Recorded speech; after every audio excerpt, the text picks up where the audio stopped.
Olá pessoal, na aula de hoje nós vamos abordar o capítulo 8, Maquinaria e Grande Indústria.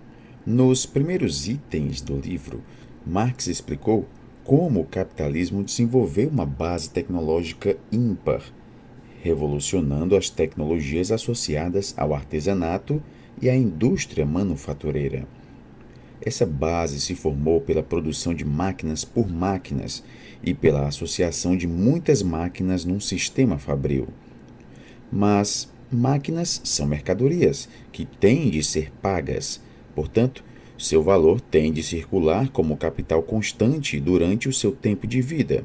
Se esse tempo de vida é de 10 anos, então 1/10 do valor da máquina é incorporado no produto a cada ano. Mas isso impõe um limite. O valor depreciado da máquina tem de ser menor do que o valor do trabalho substituído por ela. Isso cria uma possibilidade de um desenvolvimento geográfico desigual. Se o custo do trabalho é maior nos Estados Unidos do que na Grã-Bretanha, então o incentivo para empregar maquinaria nos Estados Unidos é maior. O poder dos sindicatos na Alemanha Ocidental, a partir de meados da década de 1970, garantiu altos salários, o que provocou um forte incentivo para a inovação tecnológica.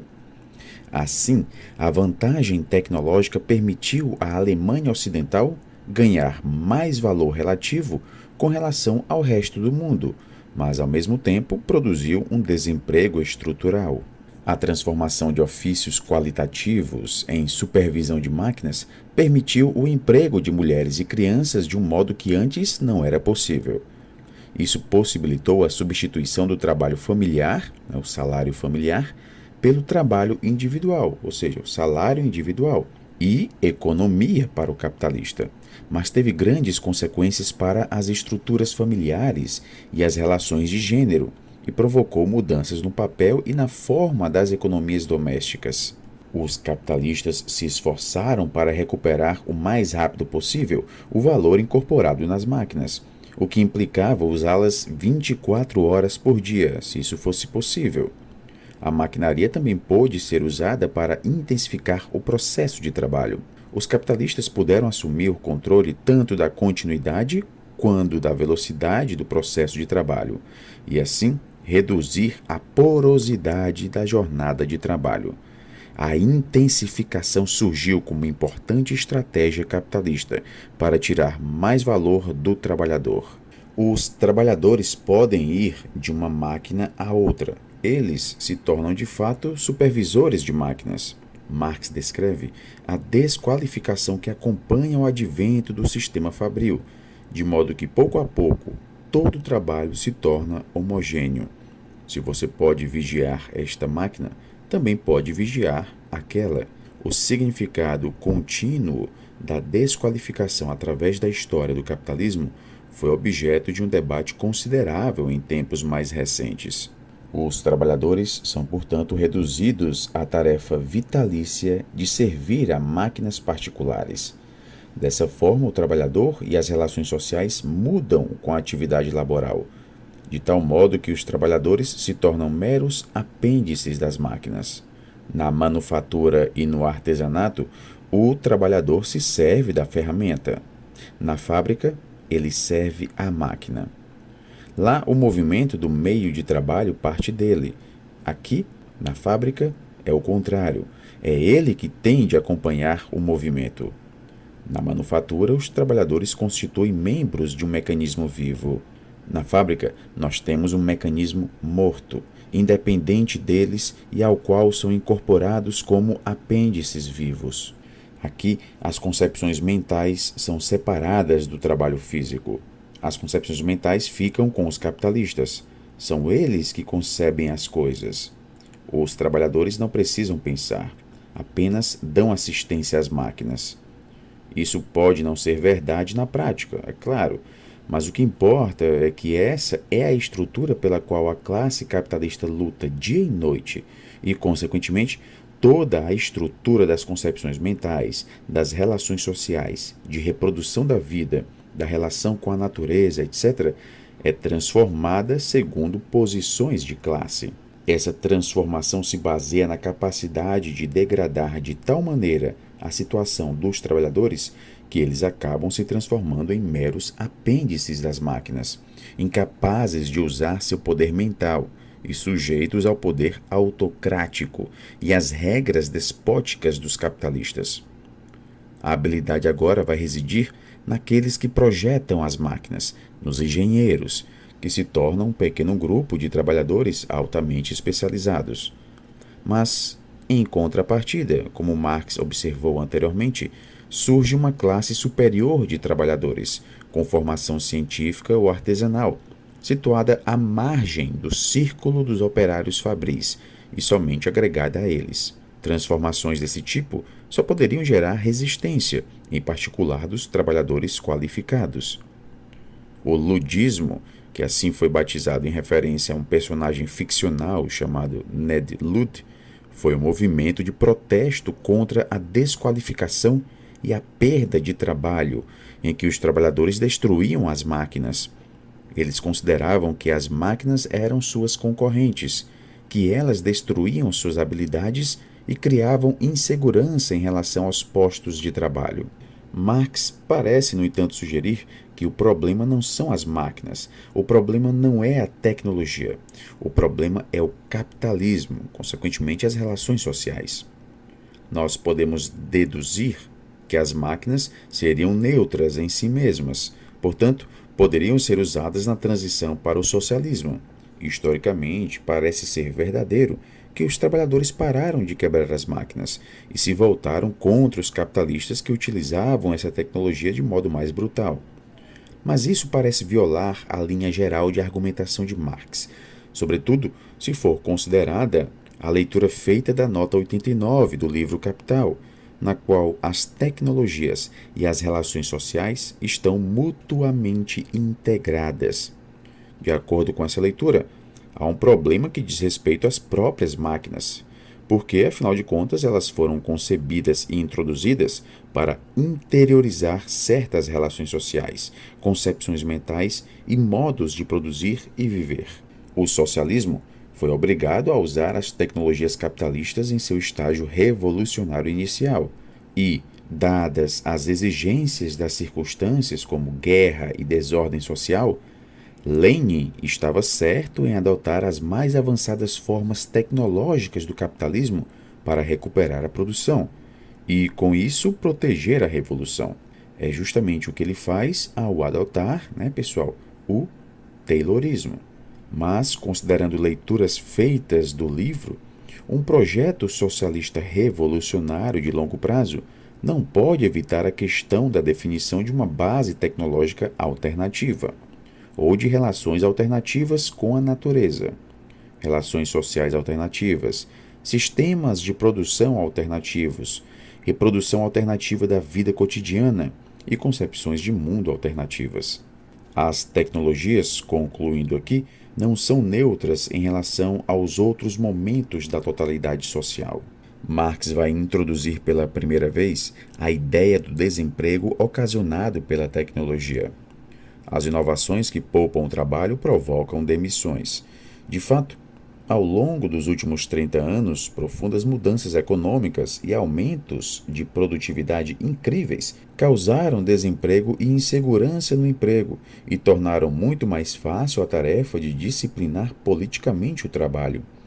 Houve certa tendência a culpar a subcontratação e a concorrência da mão de obra barata do México e da China pelos males da classe trabalhadora norte-americana. Mas estudos mostram que cerca de 2/3 da perda de postos de trabalho nos Estados Unidos se devem a mudanças tecnológicas. Não é difícil fundamentar o argumento de que as tecnologias são usadas como armas da luta de classes. A questão que realmente importa aqui é o uso capitalista da maquinaria, que é em geral cruel e desnecessariamente opressivo. Mas se a máquina é vista em si mesma como uma vitória do homem sobre as forças da natureza, como diz Marx, e dotada de possibilidades potencialmente virtuosas, como por exemplo aliviar o fardo do trabalho e aumentar o bem-estar material, então retornamos à dúbia afirmação de que a tecnologia capitalista em si mesma pode servir de base para formas alternativas de organização social, sem necessariamente de grandes ajustes ou transformações revolucionárias. Haveria uma compensação no fato de a introdução das máquinas aumentar o emprego na indústria de máquinas-ferramentas. Mas lembre-se de que o aumento de trabalho exigido para a produção do próprio meio de trabalho, que é a máquina, o carvão, por exemplo, tende a ser menor do que a diminuição do trabalho ocasionada pela utilização da maquinaria. Agora, o que a burguesia deve fazer com todo o seu capital excedente? Esse é um problema enorme e fundamental, que David Harvey chama de problema da absorção do capital excedente. No fim de cada dia, os capitalistas acabam necessariamente com um excedente e têm de decidir o que fazer com ele no dia seguinte. Se não encontram aplicação para ele, estão numa enrascada. Esse é o problema principal analisado por Marx nos 2 volumes seguintes do Capital. Ele não o examina em todos os detalhes aqui, mas levanta algumas sugestões. O resultado imediato da maquinaria é aumentar o mais-valor e, ao mesmo tempo, a massa de produtos em que ele se representa. Portanto, aumentar juntamente com a substância de que a classe dos capitalistas e seus sequazes se alimentam, essas próprias camadas sociais. Investimentos em infraestrutura física de longo prazo, que não rende frutos por muitos anos, podem se tornar um veículo para a absorção do excedente. Na época de Marx, sistemas de trabalho domésticos, sistemas artesanais, sistemas manufatureiros e sistemas fabris coexistiam, às vezes, na mesma região. Quando foram postos em concorrência uns com os outros, esses sistemas sofreram adaptações e, em alguns casos, produziram novas formas híbridas, mas o resultado geral foi tornar as condições de trabalho terríveis, se não absolutamente intoleráveis em todos os setores. Trabalhadores artesanais, por exemplo, tinham de trabalhar 5 vezes mais para competir com os produtos fabricados nos teares a vapor. Mas Marx parece acreditar que, no fim das contas, o sistema fabril prevaleceria. O ressurgimento de oficinas clandestinas e sistemas familiares de trabalho, subcontratação e coisas do gênero, foi a marca do capitalismo neoliberal nos últimos 40 anos. O sistema fabril nem sempre trouxe vantagens para o capital, e Marx tem bons insights do porquê. Os trabalhadores, quando reunidos numa grande fábrica, podem tomar consciência de seus interesses comuns e constituir uma força política poderosa. A ciência e a tecnologia só começaram a interagir com a indústria no século XIX, o que fez com que os processos de trabalho fossem cientificamente fragmentados em fases constitutivas e transformados em processos repetitivos e mecânicos. Mas isso implicou uma revolução mental no modo como entendíamos o mundo, e o método científico pôde ser aplicado a todos os sistemas de trabalho, inclusive os artesanais. É claro que na manufatura e nas indústrias domésticas, em que formas mais antigas de pensamento prevaleciam havia muito tempo, a mudança não foi automática. Mas as consequências para as indústrias que se formularam segundo os princípios científicos e técnicos foram terríveis. A moderna ciência da tecnologia provocou uma verdadeira revolução em nossas concepções mentais do mundo. O capitalismo requer fluidez e adaptabilidade do trabalho, uma força de trabalho instruída e variada, capaz de exercer múltiplas tarefas e responder com flexibilidade às condições variáveis. Há aqui uma profunda contradição. Por um lado, o capital quer trabalho degradado, desqualificado, algo como um gorila treinado para servir ao capital sem questioná-lo. Por outro, ele necessita desse outro tipo de trabalho, instruído, flexível e adaptável. Como se poderia abordar tal contradição sem fazer surgir fermentos revolucionários, sobretudo se levarmos em conta que os capitalistas individuais, que buscam intensamente seus próprios interesses e são impelidos pelas leis coercitivas da concorrência, teriam dificuldade em eliminá-la? O desenvolvimento dessa contradição fundamental é crucial para entender as transformações na reprodução da força de trabalho. A grande indústria teve um papel importante na dissolução da base econômica do antigo sistema familiar e do trabalho familiar a ele correspondente. Também dissolveu as próprias relações familiares antigas, revolucionou as relações entre pais e filhos e freou os abusos do poder paterno. Foi o modo capitalista de exploração que, suprimindo a base econômica correspondente à autoridade paterna, converteu esta autoridade num abuso. Marx acredita que a aplicação da ciência e da tecnologia pode ter implicações progressistas, mas o grande problema desse capítulo é identificar onde exatamente se encontram tais possibilidades progressistas e como podem ser mobilizadas na criação de um modo de produção socialista. Marx, embora não resolva esse problema, ele o coloca e nos obriga a refletir sobre ele. E nós finalizamos aqui esta aula. Bons estudos a todos e até a próxima.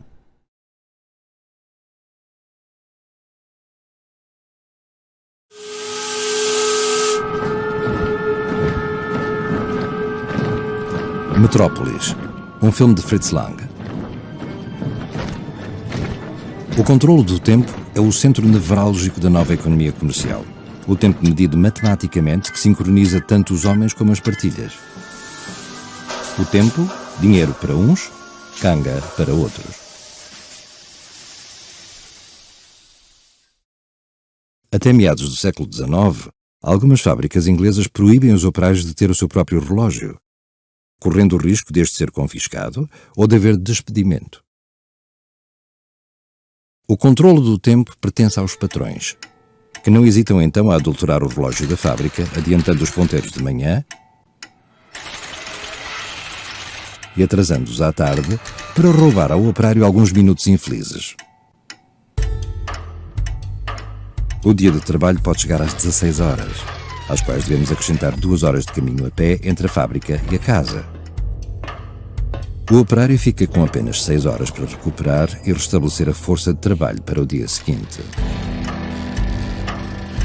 Se o operário tivesse mais tempo livre, dizem os patrões, passá-lo-ia a conspirar ou a beber. O mesmo argumento é usado para manter os salários o mais baixo possível. Se o operário ganhasse mais do que precisa para subsistir, só trabalharia 3 dias e não 6. E o capital investido em ferramentas da fábrica deixaria de funcionar também.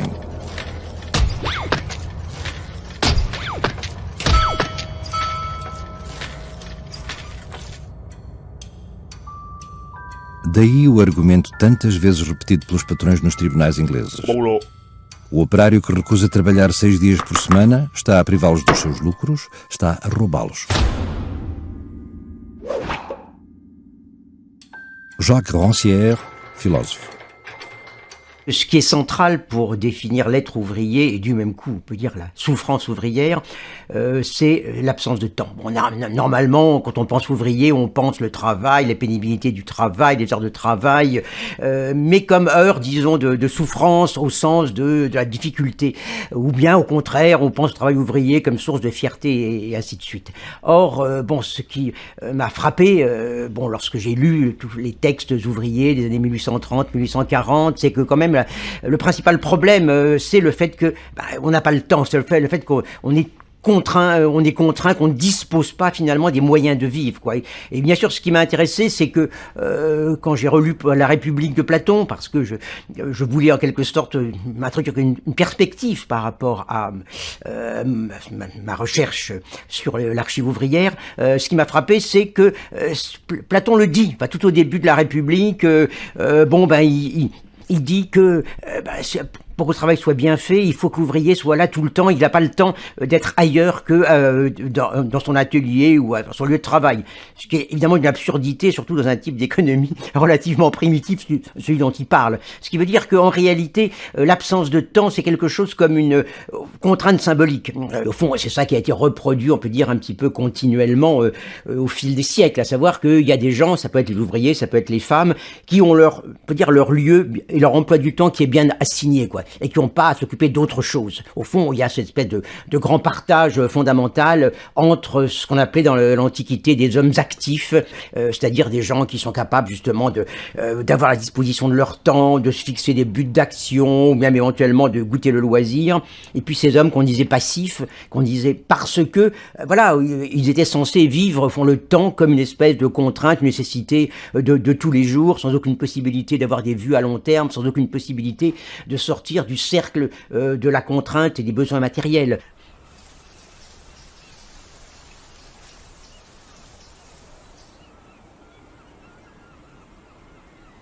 Atualmente, na Bretanha.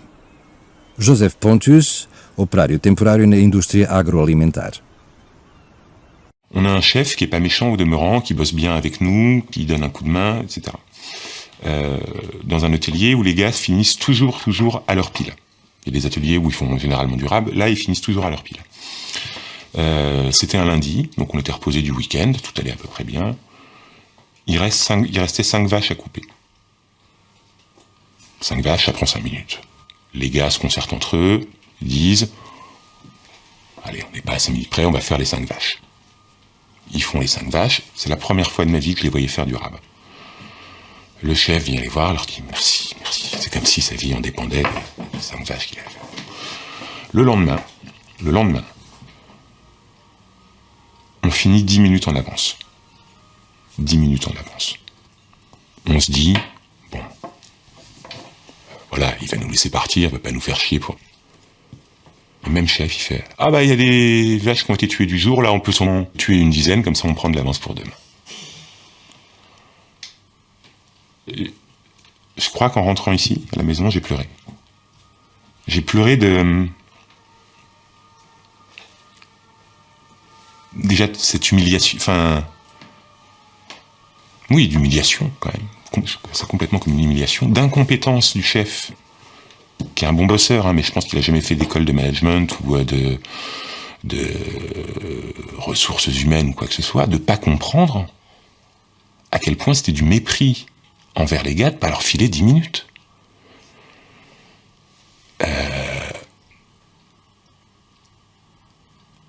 Ce temps-là, il est tellement précieux, tellement... On se rend pas compte, moi je m'étais jamais rendu compte à quel point le temps était précieux. La principale phrase qu'on dit à l'usine, c'est est-ce que quand quelqu'un te demande un truc, non, j'ai pas le temps. J'ai pas le temps. T'as toujours quelque chose à faire. Toujours. Et là, pour 10 minutes où il s'est rien passé en plus, une petite humiliation supplémentaire et tu vas encore bosser 10 minutes. Como todas as grandes tecelagens da altura, New Lanark está implantada na margem de um rio, o Clyde, do qual depende para que as máquinas funcionem.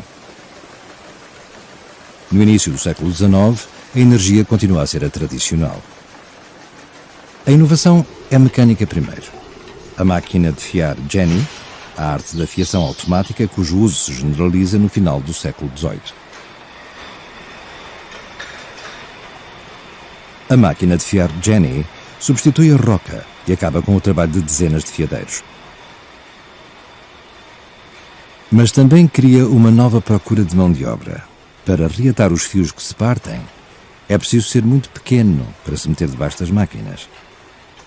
New Lanark emprega 500 crianças, muitas delas órfãs, que são alugadas à fábrica pelos orfanatos, uma prática corrente na altura. A natureza do trabalho muda. Aquilo que se chamava arte, o conhecimento específico do qual o artesão se orgulhava e que lhe permitia fabricar um objeto do princípio ao fim, perde valor.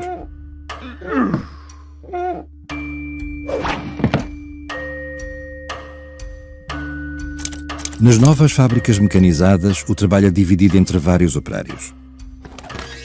Cada um ocupa-se de um fragmento da tarefa que a mecanização simplificou, que tornou a sua execução mais simples, fazendo com que fique ao alcance das mulheres e das crianças os operários especializados da altura.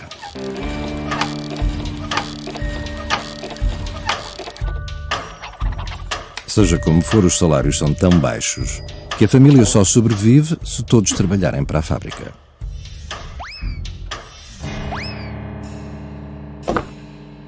As crianças trabalham a partir dos 5 anos. A receber muito menos, fazem tarefas embutidas nas dos adultos e também elas devem trabalhar até 16 horas por dia.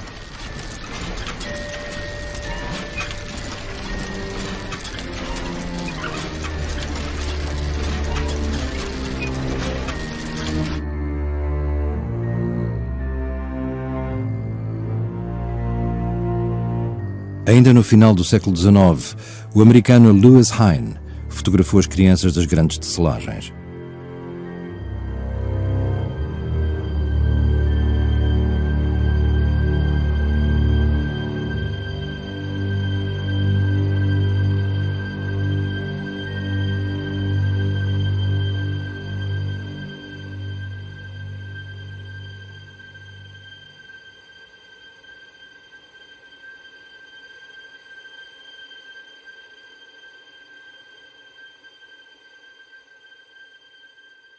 A tecelagem de Neil Lanark era uma verdadeira atração turística. As pessoas iam admirar o seu relógio magnífico, que, dizia-se, estava ligado às máquinas e permitia até medir o volume da produção. Mas a reputação de Neil Lanark estava sobretudo associada à do seu dono, Robert Owen, um patrão filantropo e inovador. Owen é apaixonado por frenologia, uma ciência nova que associa as faculdades humanas a diferentes zonas do crânio e aos seus relevos. A partir desta visão materialista, Owen conclui que o homem pode ser aperfeiçoado. Pondo logo em prática esta descoberta na fábrica, inventa o Silent Monitor, o vigilante silencioso, um pequeno bloco de madeira pendurado por cima de cada estação de trabalho, cujas faces coloridas permitem aos encarregados mostrar o desempenho do trabalhador. Branco, excelente. Azul, mediano. Amarelo, bom. Preto, muito mau. Visível para todos, o Silent Monitor cria, diz Owen, uma competição sã, um novo espírito na empresa. Uma visão deste mundo novo, com o qual o filantropo sonha, mas que cria por vezes um sentimento de mal-estar.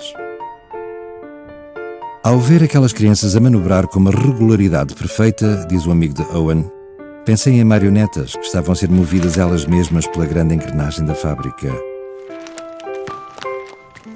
O Owen tem um controlo absoluto, como se fosse dono de uma plantação com escravos.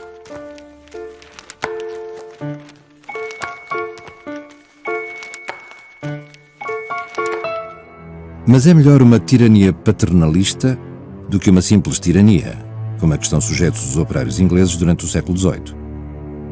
As associações de operários e as greves são proibidas por lei, pois prejudicam a liberdade comercial. Só as profissões mais antigas estão organizadas, como os distribuidores de carvão de Londres, que fazem entrar a palavra strike, greve, na língua inglesa, a quando da grande greve de 1768, quando obrigaram os barcos a baixar as velas, strike sails, para os imobilizar no cais.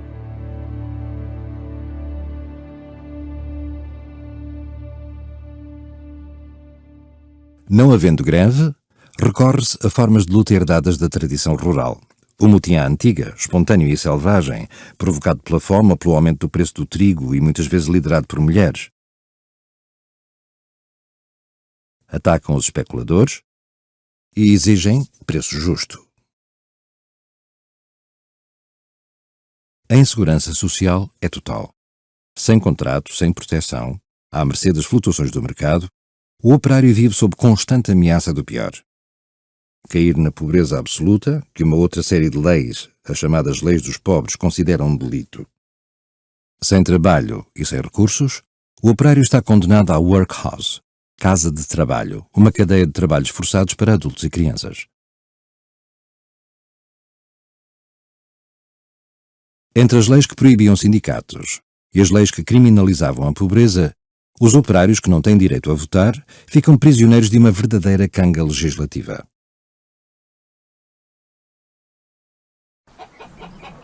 This is Enoch, the Great Hammer. He was produced as a replica in 2012 to celebrate 200 years of the Luddite Uprisings. He is a replica, not the real thing, but I'm sure if called into service to smash machinery, they could still do that today.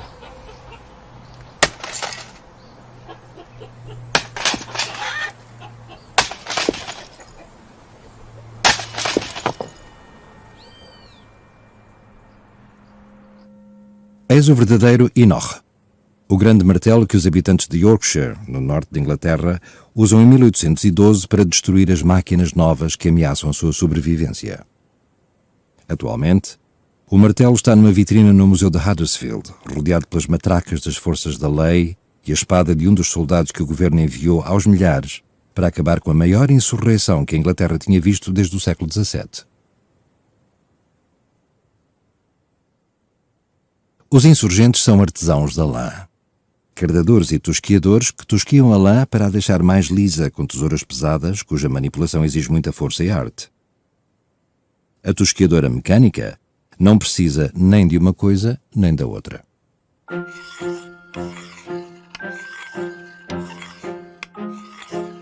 Em 1812, o seu uso começa a espalhar-se pelo Yorkshire e os tosquiadores reagem atacando as fábricas que usam estas máquinas novas.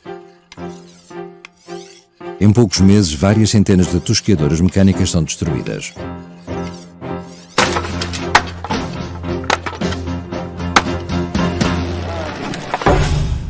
Os fabricantes oferecem recompensas, o exército ocupa a região e o Parlamento vota uma lei que pune com pena de morte a quebra de máquinas.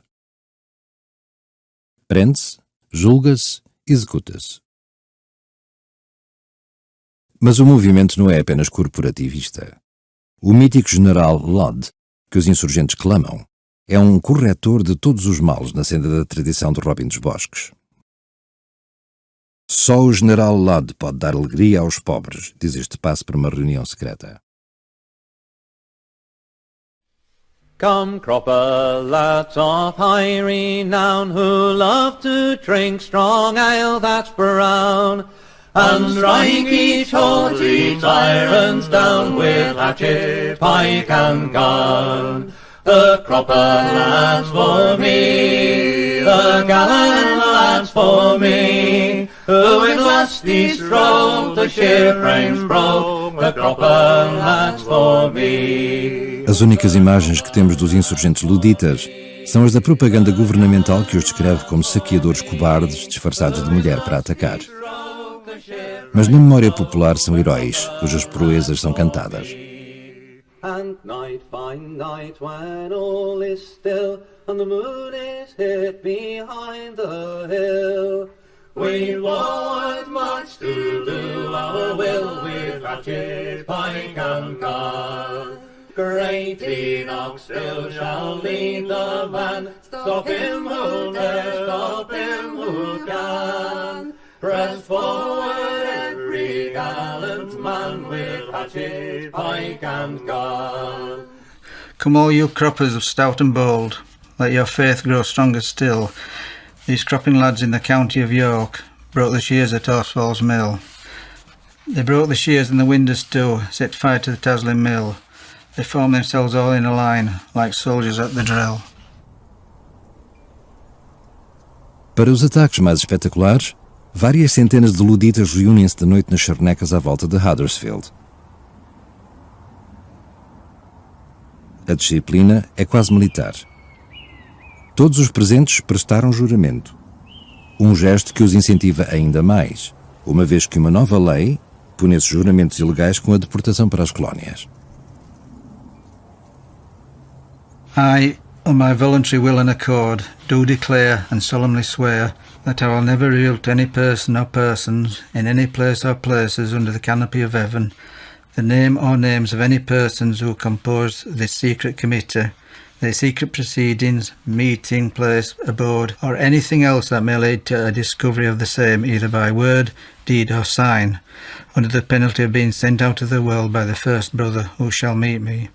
I furthermore do swear that I will use my best endeavours to punish by death any traitor or traitors, should any rise up amongst us, wherever I can find him or them, and though he should fly to the verge of nature, I will pursue him with unceasing vengeance, so help me God, and assist me to keep this my oath inviolable. Amen.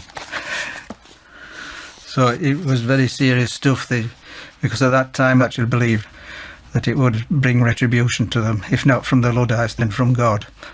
The problem with the Luddites, as with many working class movements, is, especially at that time, that with being clandestine and underground, and not being able or willing to keep any written records of the meetings, for example. We don't have any first-hand account of what they actually thought about what they were doing, about what the actual motivations were. It's quite right to see them as being that transition between old forms of struggle and new forms of struggle. They're sort of looking both ways, of looking back to the past and the domestic system of production which they wanted to maintain, but also the forms of struggle that were being forced into, such as petitioning Parliament and organising. They looked forward to the new industrial system which they were trying to fight against. So that's why I think Luddites are very important. They represent that transition between old forms of working class and even peasant struggle and the new industrial working class. Os luditas perderam o combate contra a mecanização e a sua história foi ocultada por um movimento operário acalentado pelo respeito e pelo progresso técnico. Sobram apenas alguns monumentos locais, como este marco à volta do qual eles se reuniram para um ataque. Foi em 1812 e o marco estava no meio do campo na altura.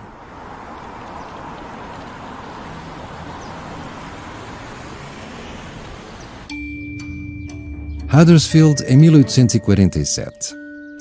30 anos após a insurreição, a Revolução Industrial mostra o seu rosto novo, com o fumo das chaminés das fábricas e o comboio que passa ao longe. A energia a vapor substitui a antiga energia hidráulica e fixa a imagem do mundo industrial para o século que se segue.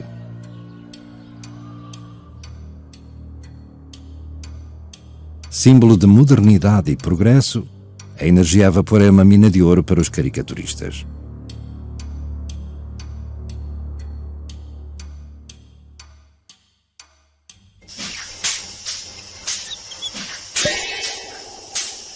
Para os operários, as coisas não são risonhas. A introdução da energia a vapor obriga os operários a rivalizar com máquinas com uma potência e uma velocidade 10 vezes superiores. A cadência é cada vez mais rápida e os acidentes multiplicam-se.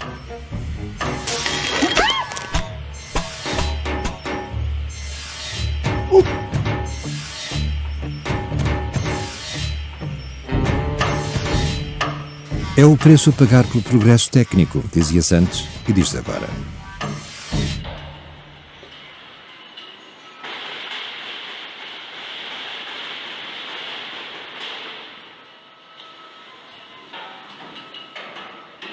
J'ai une dame une fois qui m'a demandé, qui m'a dit, mais justement avec l'automatisation, c'est pour le bien-être des ouvriers, vous devriez être content. Je lui dis, mais madame, moi, plus un robot va vite, plus je suis obligé moi d'aller vite. Ça n'a rien apporté à l'ouvrier en fait. L'ouvrier il est obligé de s'adapter à la cadence d'un robot et il va de plus en plus vite. Et nous, on a les capacités qu'on a physiquement. J'étais sur le poste des C2, je faisais les petites voitures C2, et je faisais les portes. J'avais plus de 6 tonnes par jour, en fait, en portant les différents matériaux que j'avais à donner pour construire une porte. C'était 6 tonnes par jour, mais aussi il y a le danger. C'est du galva, c'est des lames de rasoir. Faut constamment faire attention à son visage, même si on est protégé au niveau des mains, des yeux, mais il y a toujours cette notion de danger qui est là. Perante estas novas máquinas mortíferas, os operários recuperam os movimentos luditas, como nesta insurreição de tecelões da Silésia em 1844, reconstituída no filme alemão da década de 1920, Die Weber.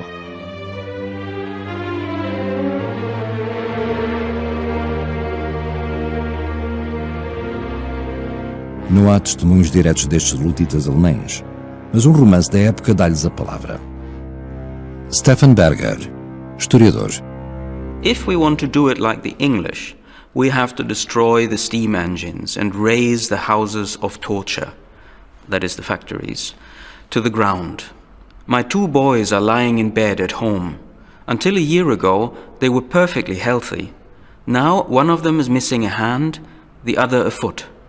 The rolling machine has crushed them. For the rest of their lives, they will be cripples, sitting on the floor day and night to earn a few pennies by laboriously weaving doormats. Herr Süßlich, who's the factory owner, has not given them a penny in compensation. It was their fault, he said, and neither he nor the world at large has any need for cripples. They would be better off dead. End of quote.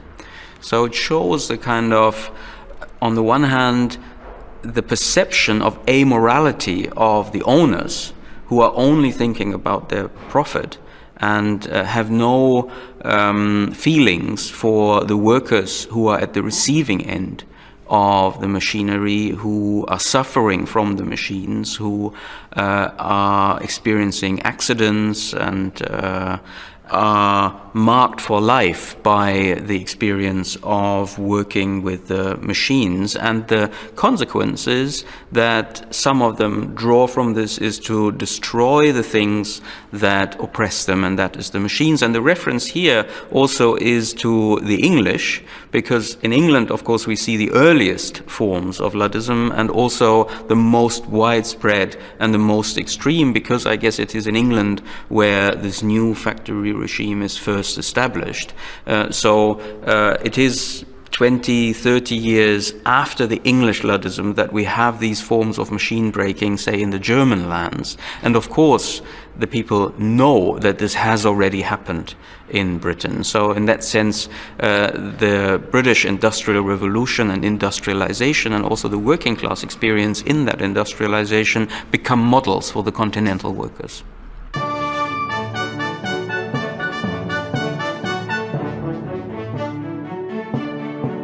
Na altura em que a Inglaterra mostra um novo mundo industrial, a Revolução Francesa, aqui pela visão do cineasta Abel Gance, no filme Napoleão, inventa uma nova linguagem política, decretando, em princípio pelo menos, os direitos do homem e do cidadão.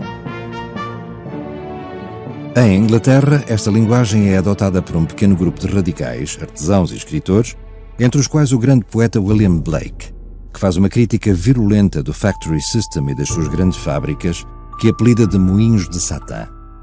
Os ricos cantam louvores a Deus, ao padre e ao rei, que constroem o seu paraíso sobre a nossa miséria, diz um dos seus poemas. Mas a repressão e a guerra com a França, que se declara em 1794, restringem estes revolucionários ingleses à clandestinidade. A propaganda governamental não se retrai contra os sans-culottes sanguinários e os defensores satânicos do sufrágio universal.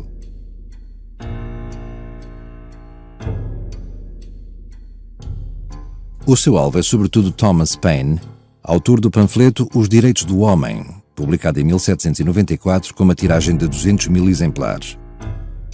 Amplamente divulgado entre os mineiros e os operários, causou desespero das autoridades, cujos defensores gostariam de ver Paine enforcado.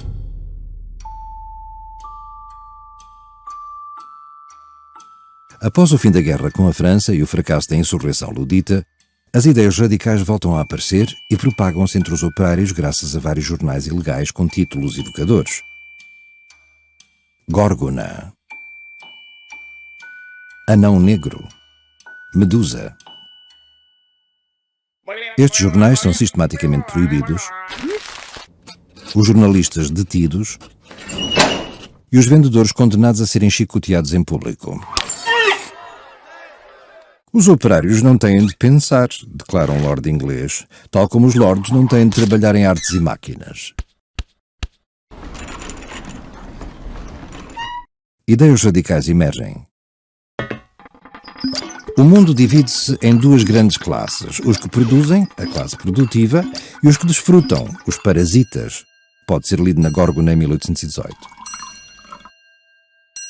On the 16th day of August 1819, there many thousand people on every road were seen, from Stockport, Oldham, Ashton, and from other places too. It was the largest meeting that reformers ever knew. With Henry Hunt we'll go, my boys, with Henry Hunt we'll go. We'll mount the cap of liberty in spite of Nadine Joe. go. Em agosto de 1819, 60 mil operários e artesãos reúnem-se em Manchester para ouvir o célebre orador radical Henry Hunt e reclamar a democratização política, bem como o direito ao voto para todos. O exército carrega sobre a multidão e faz 15 mortos. O governo mostra estar disposto a esmagar qualquer manifestação pacífica com o mesmo vigor da insurreição ludita.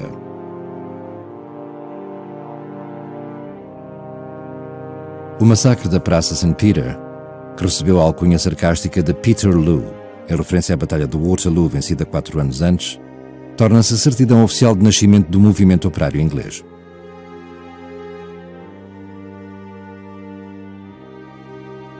A memória das vítimas é celebrada nesta tarja política, conservada no Museu de Huddersfield, a poucos passos da distância do martelo ludita.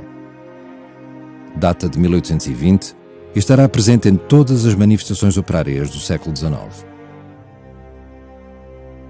Reclama o sufrágio universal, a liberdade para a Inglaterra, a Escócia e a Irlanda, a abolição da escravatura. Não sou eu um homem e um irmão. Formulada com base na linguagem da Bíblia, esta reivindicação será o legado das primeiras gerações de operários ingleses para as gerações seguintes. Querer ser reconhecido como igual, seres humanos por inteiro, homem entre os homens.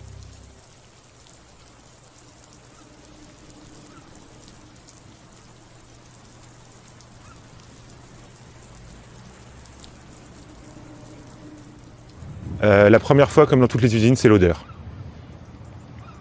L'odeur infecte.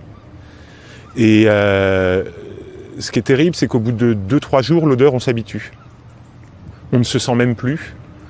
Les premiers jours ici, je venais en bus. Le bus, il s'arrête pas loin là-bas. Et quand je revenais de ma journée de boulot, j'étais seul à ma place dans le bus, il n'y avait pas grand monde à côté de moi. Les gens, ils peuvent aussi repartir par bateau pour aller de l'autre côté de la rade. Et ceux qui bossent ici, on les sent. Mais nous, on ne se sent plus. Et au bout de 2 jours, on ne sent plus la crevette, on ne sent plus le poisson, on ne sent plus rien. Là, je bosse à l'abattoir, je sens plus la viande. Il paraît que j'ai une odeur de mort quand je rentre. Le premier truc qui surprend, c'est l'odeur. Après, ce qui surprend énormément, c'est ce rapport au temps qui avance de manière inflexible. C'est absolument terrifiant en fait. D'un côté, c'est le temps qu'avance d'une manière, le temps de la chaîne qu'avance d'une manière effrayante et implacable, et de l'autre côté, c'est le temps de la journée de travail qui n'avance pas. C'est-à-dire que les journées sont infiniment longues, infiniment pareilles. On n'en voit pas le bout. À peine on est sorti de là, on a quelques heures pour se reposer, aller dormir très rapidement. Et le lendemain, c'est la même. Toujours ce monstre de métal là qu'on voit en face. Je suis sûr que si on revient là dans 20 ans, ça sera pareil. Rien n'aura changé. Il y aura toujours une production à assurer. Il faut que la production continue. Et à l'intérieur, il y a des hommes et des femmes qui sont complètement interchangeables. On s'en fout de leur histoire, on s'en fout de leur passé, on s'en fout de leur vécu, on s'en fout de leur douleur, au dos, aux bras, aux jambes. Mais il faut que la production continue.